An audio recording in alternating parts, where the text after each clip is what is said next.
Um, okay, so today on the schedule is to talk about Moby, which is the main project that I've been working on for the last few years. I'm in Miami with, there's another person working with me there, Art Gleason. And then most of the Moby team, there's 5 people, I think, in Hawaii that are part of Mouse Landing Marine Lab in San Jose State, but they live in Hawaii because they spent all their time working there.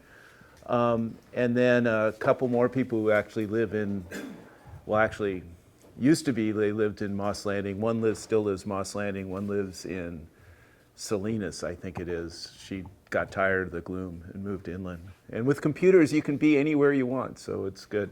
Anyway, so it's a fairly large team that works on Moby, and you don't even know what Moby is yet. So you've seen this graph. I don't know what you saw yesterday, but you saw it Friday, I think it was. Sort of the basis for ocean color, why we thought ocean color might be good. And it's the idea that there's this huge difference between low chlorophyll, where there's a lot of light in the blue, and high chlorophyll, where the light in the blue goes away. And by looking at that's the light leaving the water, the idea is we could get a measurement of surface chlorophyll. So this signature is really great. It looks really good. The problem is if you go to the top of the atmosphere, and I don't know if you've seen, what were the lectures yesterday? You can tell. Okay, so you've already seen this then. Okay, so basically you got this great signature at the surface. This is the same thing I showed before for a high chlorophyll and a low chlorophyll. But then at the top of the atmosphere, the signals are very close together. It's hard to tell them apart. And you have to do atmospheric correction, but to do atmospheric correction properly, you have to have a well-calibrated signal. And the rule of thumb was like if you want the water leaving radiance to 5%, then you need to have if you want water leaving radiance within 5%, you need the top of the atmosphere radiance within 0.5%. Okay, and you probably had that number yesterday. That's sort of rule of the thumb in the blue. It doesn't work in all parts of the spectrum. But so basically you have to have something calibrated to 0.5%, and you can't even do that in the lab. And then your atmospheric correction routine also throws in little errors or whatever. To do the proper, everybody who's done ocean color basically in the end does vicarious calibration. For a while the Europeans thought they could do it without vicarious calibration, but they came around to it. So to do vicarious calibration means you take a data set you trust on the surface, and you take your top of the atmosphere satellite measurement, and you try to make the two things agree with each other. And I don't know what did you say yesterday? Almost nothing about vicarious. Okay, so vicarious calibration, there's 2 ways to do it. And it's important that you have to calibrate with the same atmospheric correction algorithm process you're going to do. And you can do it, at one point we were doing it by taking the measurement of the satellite doing atmospheric correction, looking at the surface, and then adjusting the calibration to match that. What OPPG does with now is more take the surface measurement, really accurate surface measurement, propagate it up through the atmosphere with the same sort of routines they use for atmospheric correction, but then compare at the top of the atmosphere and adjust the calibration up there. The main thing is you're adjusting the calibration of the satellite based on surface measurements and real processing in the field. Okay, so that's the idea. So we need really accurate surface measurements to do this. So what I'm going to do, and Moby is the system that has been providing this to almost all the ocean color programs for 20 years or so, 22 years. So I'm going to give a short history of Moby and its project. Describe what it is, current status, and where we're sort of moving in the future. Ocean Color, satellite Ocean Color, sort of started with CCCS. And the idea for MOBI came out of the experience of CCCS. There were 3 post-launch validation cruises. The Gulf of Mexico on the RV Athena, Baja California on a regular research vessel, and the East Coast on the Athena. This is a picture of looking at the stern of the Athena while it's underway. The Athena was a unique vessel. It basically was a jet engine with a boat built around it. It would go 30, 40 knots. So the idea was you could use it, you could get underneath the satellite overpass if you wanted, all over the place. Anyway, so the bad part was you always had to keep going in for fuel because it used a lot of fuel. And so they spent 14 days in Gulf of Mexico, 22 on this vessel, 25 there, 61 days of ship time, 55 stations. And out of all that work, they got 9 stations suitable for calibration. And so there's a lot of effort put into it to get not many stations for calibration. So Dennis Clark, who was leading the CCCS NEP team calibration cruises, basically got the idea that really it'd be better to have an autonomous platform out there collecting data all the time in a suitable site so that it would be overall more efficient. So he had this idea. This is Dennis with his signature. You can't see his right hand, but his left hand has his coffee cup. The guy went through gallons and gallons of coffee a day. In his right hand is, I'm sure, a cigarette. He also tended to have a cigarette in his hand all the time. And next to him is Mark Yarborough, who's the lead engineer at Moss Landing for us. Has been with the project forever.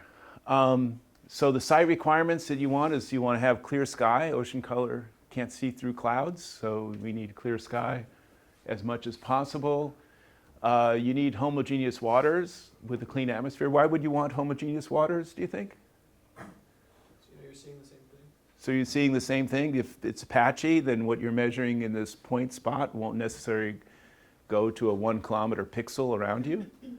So you need that. Important as logistically possible. You're going to have to service this buoy, so you have to have a source of ships. You have to have a reasonable chance of low sea state, so when you go out there, you can actually work. We want to get the data quickly, so communication in some way. Cell phone is great because you can do broadband nowadays. At the time, you could just at least transfer a fair amount of data. Okay, so wanted a site like that. So Dennis began developing it, the system, in about 1985, so it's like 34 years ago. I remember I was at the visibility lab then. I remember seeing him. He's at NOAA, or was at NOAA. He would come in and try to get ideas from Roz Austin and others, showing us what his newest ideas were and getting critiques. He was great for going around trying to get the best input of everybody he could. So he made friends with people at NIST, he made friends with the Viz Lab, some of the other leaders and spectrometers. So he tried to gather the best information he could to build the MOBI system. NASA started funding. So between 85 and 90, the way Dennis did it was he would just scrape any money he had and put it toward this. Like he'd get say he had a few $1,000s or $10,000 that some program, or he really had a very good financial officer who knew what was going on in the whole group around him. And so at year end, if they would scrape any extra money, they would scrape it over there, and he would buy like parts to the system that he wanted to build. I shouldn't have said this I'm being taped. Well, Dennis has passed away, so they can't get him. So anyway, so he would gather money together, start trying to put it together as much as he could with basically no funding. And then around 1990, MODIS started. funding him, and in '91, CWIFs provided accelerated funding toward Moby. The first prototype deployment was in Monterey in '93. The first time it was deployed in Hawaii was '95. It started in '97 being operationally deployed, funded by NASA. Since the last 12 years, it's been funded by NOAA. And basically, during this whole time, there have been two instruments going back and forth in the field, the same roughly two instruments going back and forth in the field in Hawaii, making this time series. The site he chose was off of Lanai. So here's Oahu, here's Maui and the Big Island, and Lanai is this little island here. It's owned now by, it used to be a Dole Pineapple. Now it's pretty much owned by Larry Ellison. So most of it is there, is his. So anyway, it's here. The nice thing with it is it's sort of protected somewhat from the trades, so it's a little bit less, more likely we can work out there when we go out. It's less windy. It's in Hawaii. It's clear, relatively clear atmosphere most of the time. There's ships from the UHMC, although this has gone away a little bit with the way the fleet works. The KOK is, it's actually sitting there. They're thinking they're going to scrap it. They were trying to sell it. But anyway, so there were ships there we could use from the University of Hawaii. Now we're having to work with commercial more. But University of Hawaii had a Marine Center, and they let us set up this huge tent to work on Moby there. So we have this big tent. And then the new University of Hawaii moved from one site to another, and they let us set up the tent again. So we have a nice waterfront facility that we can work with to build up Moby. Moby looks like this. There's an arm at 1 meter, 5 meters, and 9 meters. Each of these arms has a collector that collects either upwelling radiance or downwelling irradiance. And it collects the light into a fiber, and each of these arms, for both measurements, there's fibers that come down to this instrument bay down here that has a spectrometer. On the surface, there's an ES collector. There's cell phone and GPS and VHF and Argos and a strobe to help people figure out where it is. There's also, we have more modern tracking things now on it. And let's see, so the whole thing is about 15 meters long. And the instrument is down here in the bottom, which is nice because the spectrometer down here has a more benign temperature environment, so you don't have a very big temperature extremes. What else is important with this? That's it right now. So all these fibers come down to the spectrometer. The mooring is in 1,200 meters of water, so you don't have to worry about bottom effect at all in terms of it's definitely optically deep. It's connected to this main mooring at about 60 feet, which allows divers to go and connect it or disconnect it. Blue water diving there, so I got to dive on it for a long time. It was pretty fun. The optical system for Moby currently looks like this. Basically, those fibers would come in through a mirror that would send light in. Then there's a dichroic water mirror, which basically takes the light from the blue end and shifts it over this way, lets light from the red end go through and goes to this side. So there's two spectrometers in Moby, one to handle the blue end and one to handle the red end, to match the dynamic range that you get for upwelling light, especially in the clear waters like that. It's hyperspectral. We're talking, there's about, what's that? Oh, so there's about 1 nanometer full width to half maximum bandwidth and spacing on the order of 0.5 nanometer or so in the current system. So it's very fine spatial and spectral resolution, so that we can match up every ocean color satellite instrument, including whatever their out-of-band response is. We've done all the stray light characterization on Circus, which is a NIST system that sends in light. It's little at every few nanometers with a laser, and you look at the response out. We're tied to NIST. We've been really closely connected with NIST over the whole time to keep us doing as good a job as we can with the radiometric calibration. We send divers out. This is monthly, and they do calibrations. This shows a diver putting a calibration lamp on one of the sensors, the ED sensor. To be honest, the diver calibrations aren't a strong point by far. It's hard to do a real good calibration in the water while you're diving. And so we have those. They're not as valuable as they might be. Cleaning monthly is important. And then we have onboard sources that are monitored all the time when we're taking data. And we have done a lot of measurements around the site. In the past, we haven't been funded to do that for a while, but nothing seems to have changed too much around that we know of. So that's sort of the thing. So now we have a time series like this. This is the upwelling radiance, water leaving radiance at 556 nanometers over the whole period from 1998 to 2019.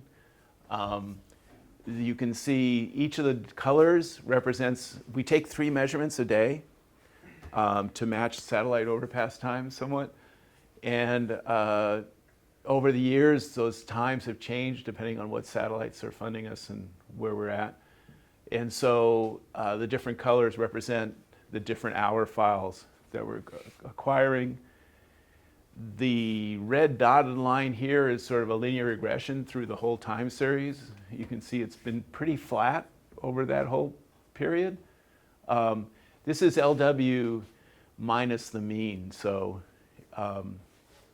that's why it stays here. This is 10% and minus 10%. So you can see most of the data stays within that one range. There's going to be seasonal variations in there. And what else? Note the red dot line isn't perfectly flat. So we looked at this to see if there was has been a drift at all in the program over the years. And actually what's drifted more than anything is because the satellite programs have changed times.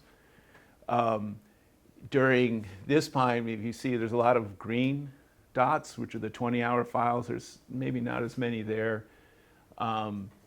There's more red dots over here, the 00 files, less of those here. So more of what's changed is not the data over the time, but when we're collecting data because of programmatic issues.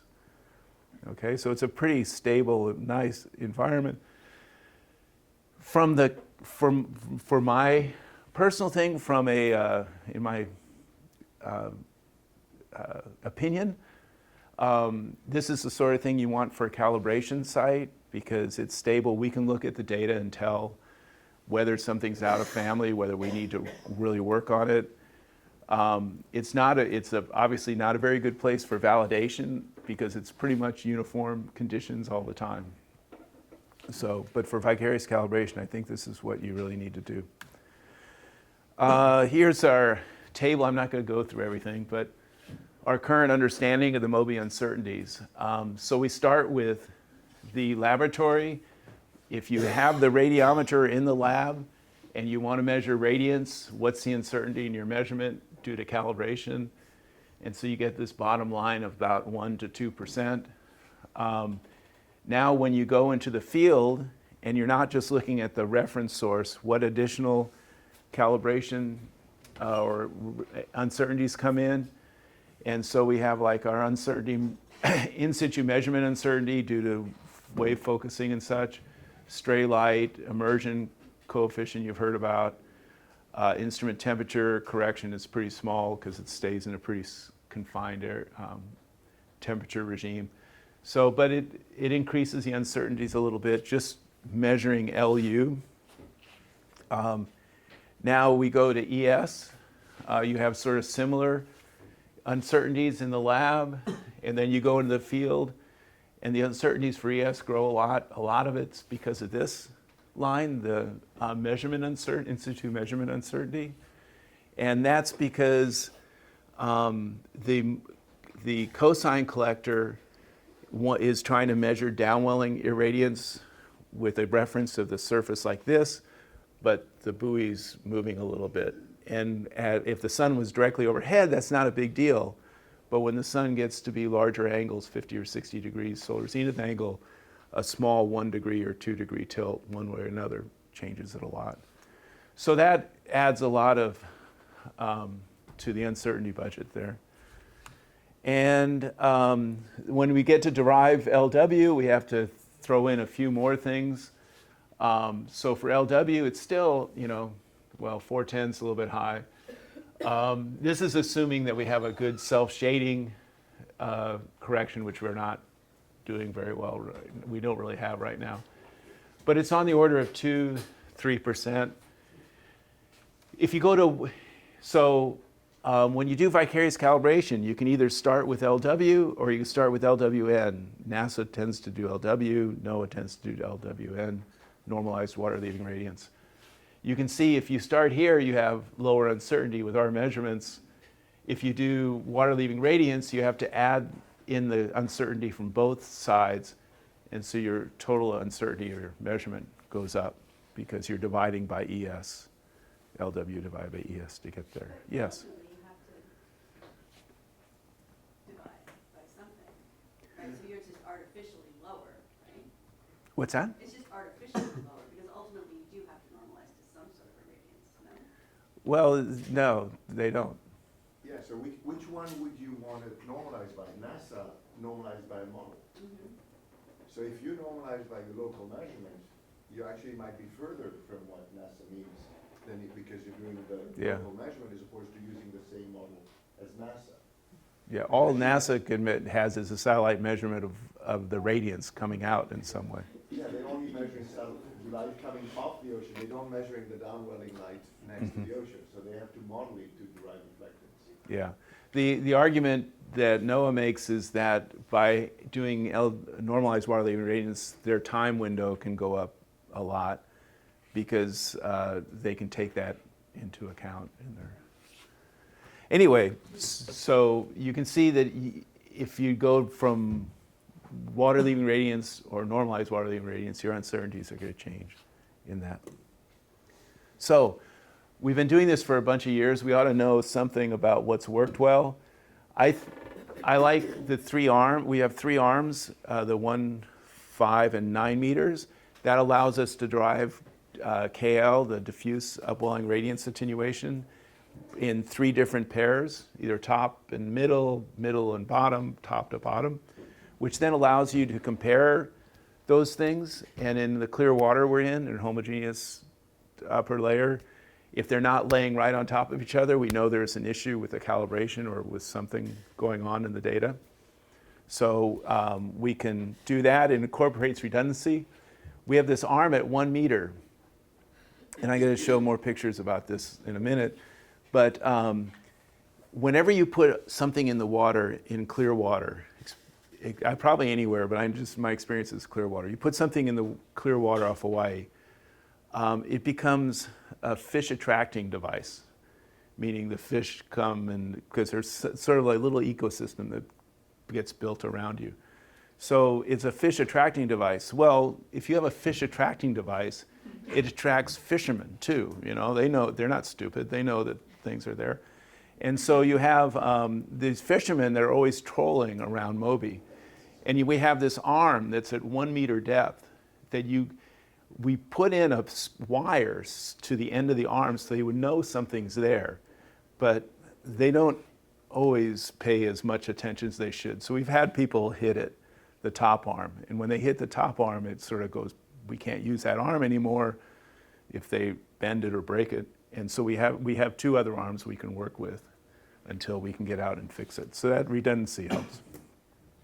We have long-term people that have been focused on this for 20 years. Stephanie Flora, the main person who does our data reduction in QC, she's amazing. She can look at a radiance profile, a radiance measurement, just one single measurement, and go, hey, there's something wrong here. You know, we got a few percent error, or drift maybe. We need to really investigate what's going on here. So having people that have worked with the project long time really is key. I bring this up a little bit to contrast it for the European system. Boussole is is the European vicarious calibration system. David Antoine's in charge of that. But part of the European, I guess the way Europe works for personnel is they can only have people for a few years in a row, and then they have to switch off. That's true for some of the staff, but they've had some staff, like Enzo has been Okay. there since the beginning, so. Yeah. The head people can stay, but the other, But then there's sort of a cycle of engineers that come through. Yeah. Fiber contracts, Yeah. but they do have. there are The some, main guy, there's a main guy. okay, okay. He's really When I've talked to David, when I talked to David, he brought up more this changing than the stability one. Just get somebody trained and then it's like, Yeah, okay, yeah. that's fun. Versus these guys, a lot of them got their masters at Moss Landing and this is the project they worked on their whole career. Weather accessibility is important because you don't want to waste ship time if you steam out to the site and you can't work for a day because it's too windy, it's a mess. It just costs a lot of money. And close collaboration with NIST is important, and it's important to do this starting at the beginning. We feel getting as many internal lamps for reference as you can, having the two spectrometers, the red and blue spectrometers, and an overlap region let us sort of check how each of the systems are working relative to each other. And that actually was why we realized there was a stray light problem to start with, is we couldn't match up those two things. So the other thing nice is we're far enough away from casual recreational boating. We're off Lanai, so it's farther from Maui and farther from the Big Island. And it's really far from Oahu. But it's casual recreation. It doesn't mean that people don't go out there that shouldn't maybe go out there. So this is that wire I was telling you about, but somebody's hit the buoy and bent the arm. This is the upwelling collector for the upwelling radiance is cracked. This is something we found one time. We went out to do either a cleaning or something, or a buoy swap. The buoys go in and out every 4 months. So we have a fresh one go out 4 months and rotate. We found this, a knot, two big bullets. Now this line is like that, okay? And so there was a knot like that. So what happened, we didn't know what happened, and we saw this, so we started checking around in bars and stuff, fishermen. Turned out that somebody had been out there, and one person had gotten it caught in the tether. This is the tether that holds the mooring, Moby to its mooring. And somebody had gotten it caught in their prop and cut it, and then took off. Another fisherman saw that, grabbed this thing. Now this thing's big, right? So he grabbed the tether, brought it over closer, towed the thing back to where it should be, and tied these knots in it. And then, what's that? And taped it off. Yeah, did a really nice job, and didn't tell us about it or didn't broadcast it to us. So, was this a success or a failure, do you think? I mean, it's a failure in a way because we had it cut and some bozo cut it. It's a success that these people watch out for us over there. The fishermen watch out. We do these diver cleanings, so we have divers on there monthly, roughly.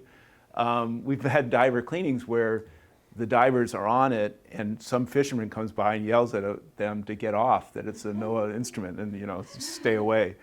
So they have to explain, no, we're working on it. So we've had situations like that.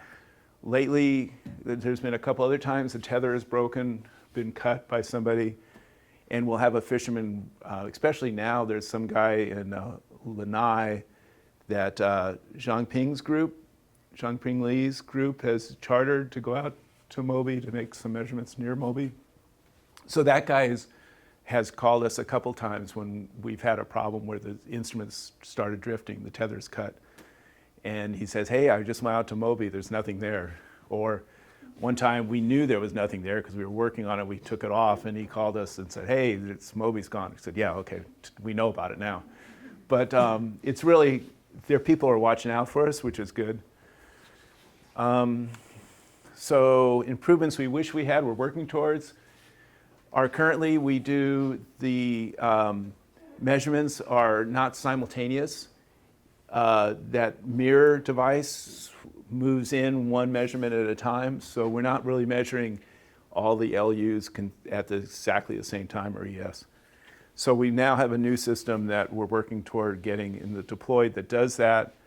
Stray light is an uncertainty in the system. The more we can reduce that, the better. We're working toward better auxiliary parameter measurements. And so these are some of the things in the new system we're getting. We're putting in UV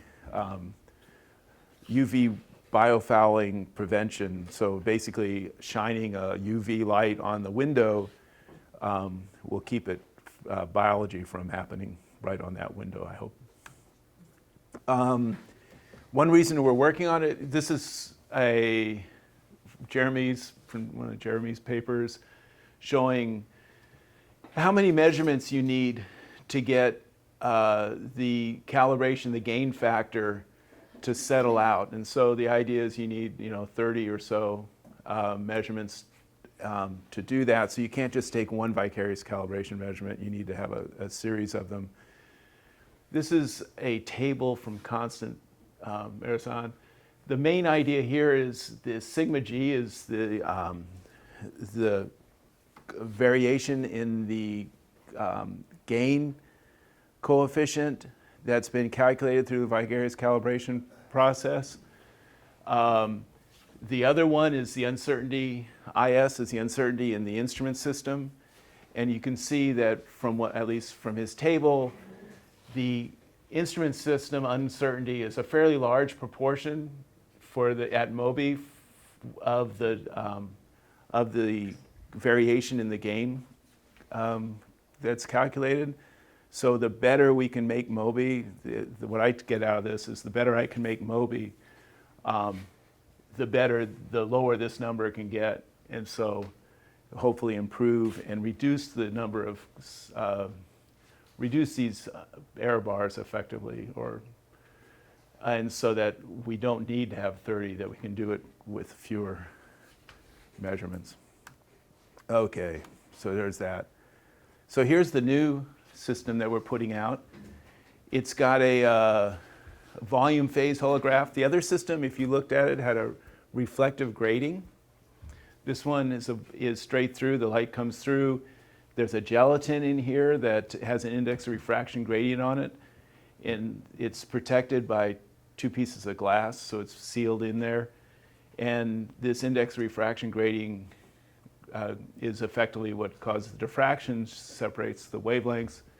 It's very efficient, and it also is you can image, really has good imaging properties. So that allows us to look at all the measurements simultaneously. So here's a field measurement where we have LU, the bottom arm, mid arm, top arm, the ED measurements and ES all collected simultaneously on the sensor. The colors are all false color. This is a blue spectrograph, so it's going from 350 nanometers up to 700 nanometers. there.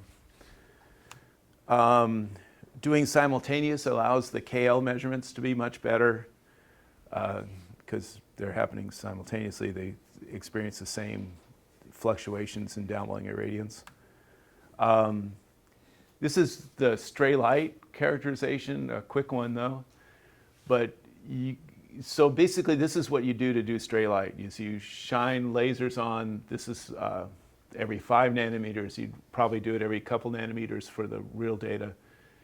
And you can see what's happening if you illuminate, say, with this wavelength, it shows you what's going on with the rest of the array.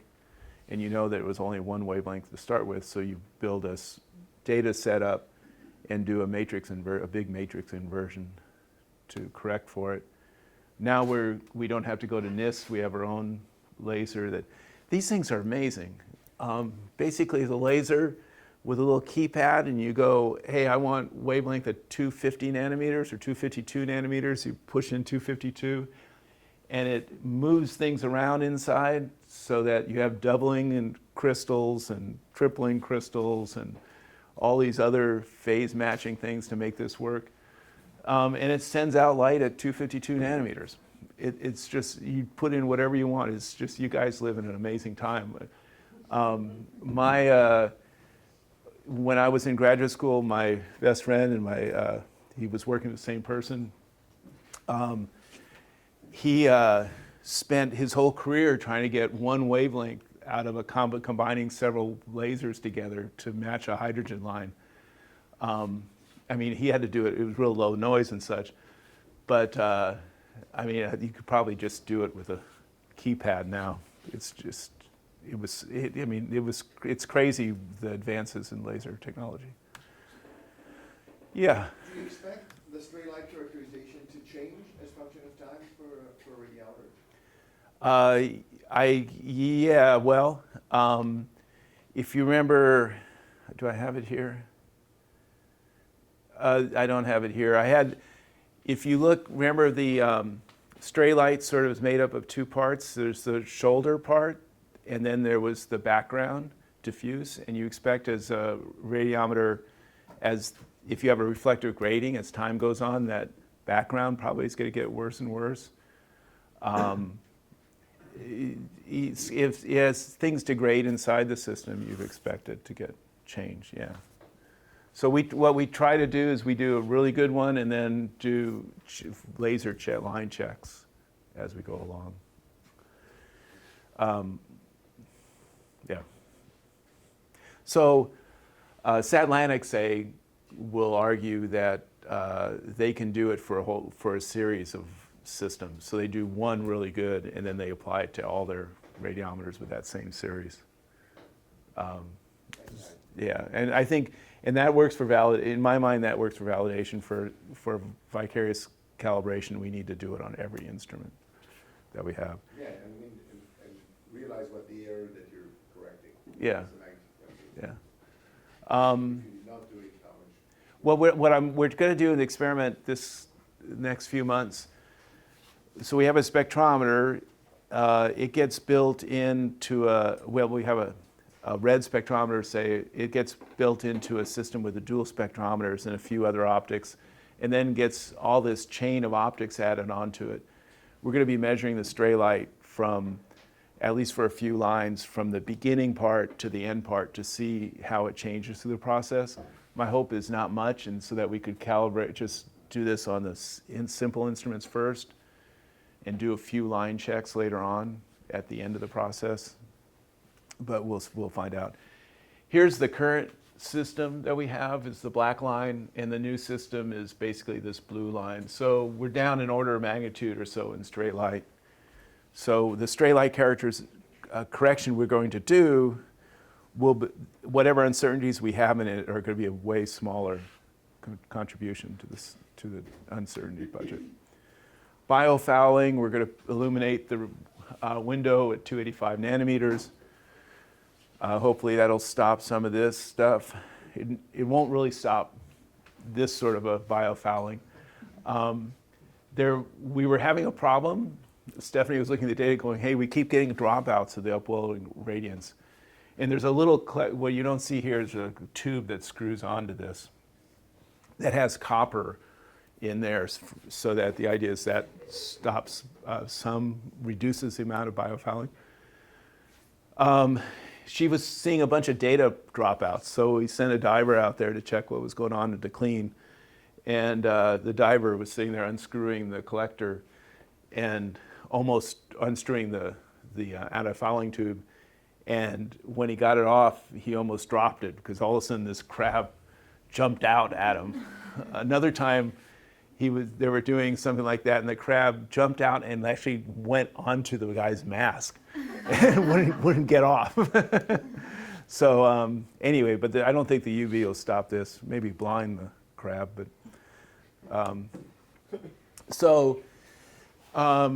that's what we're doing with Moby Refresh. That's sort of a NOAA effort. We had support from NASA for Moby, what I call MobyNet, or what we called MobyNet. And the net is from like a Netflix model, meaning that we'd send an instrument out and get an instrument back, and we'd maintain calibration as this thing went back and forth. Now we're proposed an effort for MarrowNet. We changed the name from Moby on some advice from some people. So MarrowNet, sort of like an AeroNet system for water. And so this is proposed. We'll find out in a month or so whether it's going to be funded. But the idea is you have a Moby-like structure that you can transport in a 40-foot shipping container, so it's modular enough for that. The optical system is designed so it can be taken on and off this Moby hull. So basically you would ship 2 Moby buoys to some site. In this example, Perth, Australia. You ship it to Australia, and you'd have modular optical systems that could be put on and off the buoy, and those optical systems can be shipped back to Hawaii, and we can maintain a common calibration between the existing Moby and these remote sites, wherever they are. We'd have an associated source and validation device to make sure the calibration was stable during this shipping process. And you'd have basically then 3 things, and hopefully you could, between those, you could verify which thing was changed if something changed. Because you'd have a source, another radiometer to measure the source, then you have the Moby MarrowNet system that measures the source. And we go down to 350 nanometers to do PACE, although PACE keeps changing their little mind. So what we can do is 350. Going below, as you expand the range to the UV, expand the range, your glasses stop working. Index refraction changes a lot. So the engineering problems, we could make Moby MarrowNet work to lower, but we'd give up something at other wavelengths.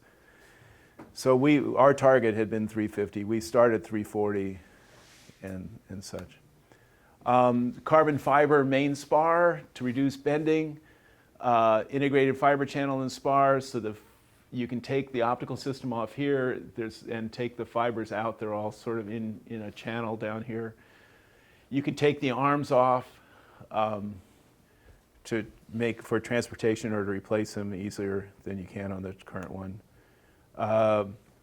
We built, this is in, so one of the other things people talk about is working with commercial vendors so that you get a off the shelf.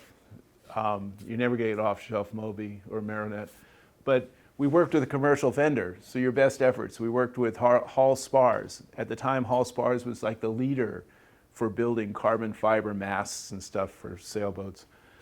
I thought, okay, this is good people to work with. They've got a lot of experience with carbon fiber. So we went and did that. They built up the system.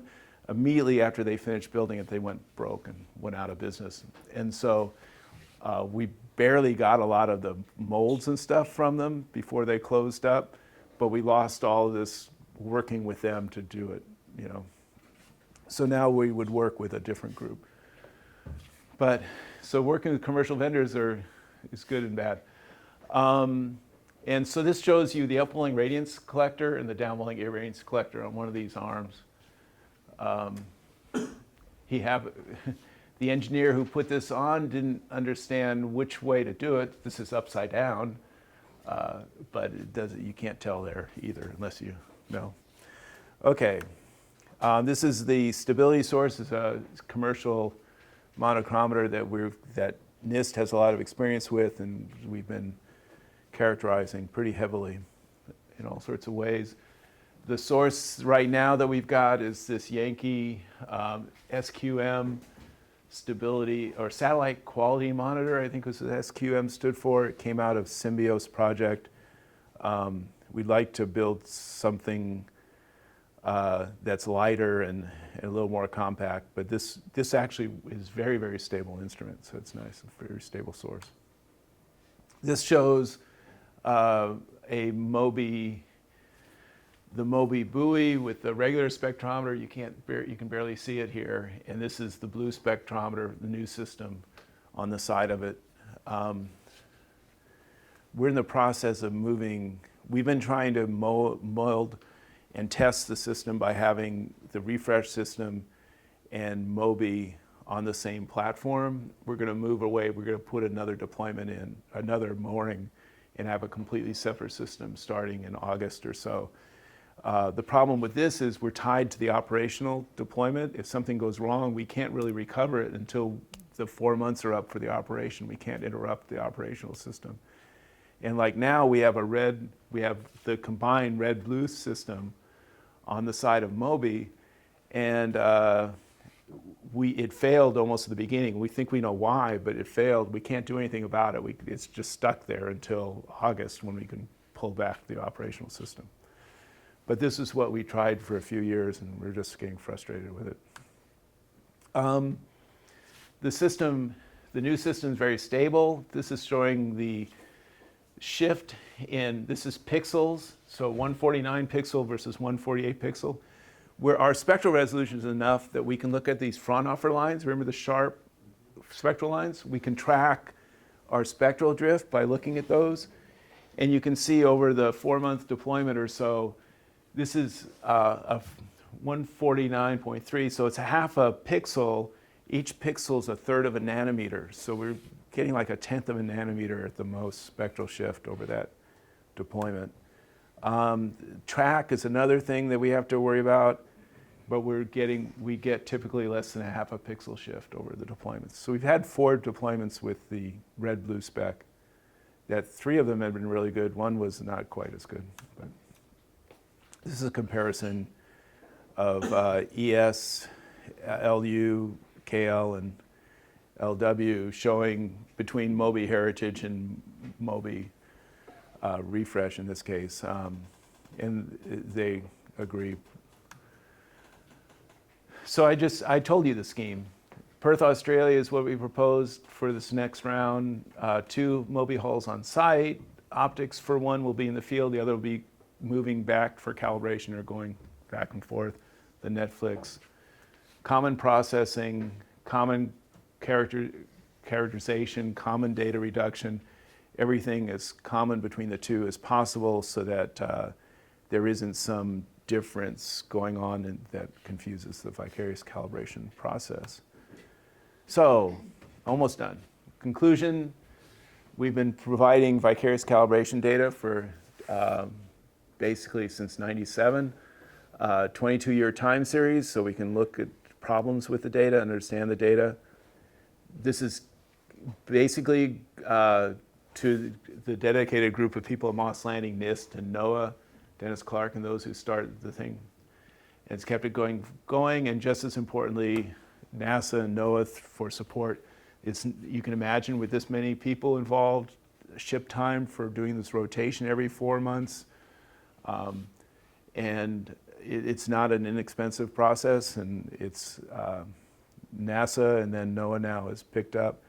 And there's a lot of people inside the agencies that help us try to keep this time series. As somebody mentioned, I think, earlier in the thing, the hardest thing to do is an extended time series to get funded. People are just get bored with the funding agencies, hate it. And you've already measured the water there. Why do you need to keep measuring? Even the satellite people at higher up in the program are like, we calibrated this once. We don't need to look at it again. So it's hard to get them to understand that. So we have to have lots of dedicated people inside the agencies to help us out. Okay, so what did I do on my day off? As long as everybody is doing their thing, you noticed I wasn't here yesterday. This is a picture of my boat at East Booth Bay and being launched. You see all these big sailboats in yards around here if you drive around. It's different than any place I've ever been, really, how many of them people keep their boats in their backyard, big boats. My boat was in my backyard on stands. This guy comes in with a trailer, a hydraulic trailer, comes in, lays it, but lines it up, puts the trailer lowers, he gets these little things up, they all stand up, keep the boat in place. Then he lifts the trailer, and they go to just a normal boat ramp. It's so weird. So you can't see the crane here that helped us put the masts up. But basically, he's going down this boat ramp, and that's me riding in the boat, down the boat ramp, and the trailer separates from the truck a little bit and lets it go deeper. The trailer can go deeper into the water. And this shows me in a little bit more of the process. He gets me down into where I start almost floating. I can start the engine, and then he lets me off the rest of the way, and I go sailing off. So it's pretty amazing that you can do this. This is a 35-foot boat with a keel. I mean, it's heavy. It's an old boat. So anyway, that's how people do it. They just get these guys to come in. And I forget what it costs. Like last year, it was like $700 to have it launched. And the interesting thing here is I don't remember seeing any clouds yesterday, but apparently there was a cloud up there somewhere. So anyway, we're floating again. So, any questions? Do you have any plans to go to Antarctica or Greenland? Not on this. No, I'd like to go to Halifax maybe if I retire. Yeah. Is it an acronym that stands for something, MOBI? MOBI, Marine Optical Buoy. Thank you. Yeah. It's hard to remember that there actually was something. And then, so one of the reasons I just told you we changed the name to Maronet. Some of the competing, the last round, some of the competing names. One of the competing names was Harpoon for a program. We actually even had a separate one called Ahab we thought about for a while. Anyway, but it's a big target because it's a lot of money. It is a lot of money. Anything else? Okay, well, that's it then. What? I have a question. For the, if you had to do it for the polarimeters, because space will have polarimeters. Right. So what would you have to have for polarimetry, vicarious calibration, that is different than?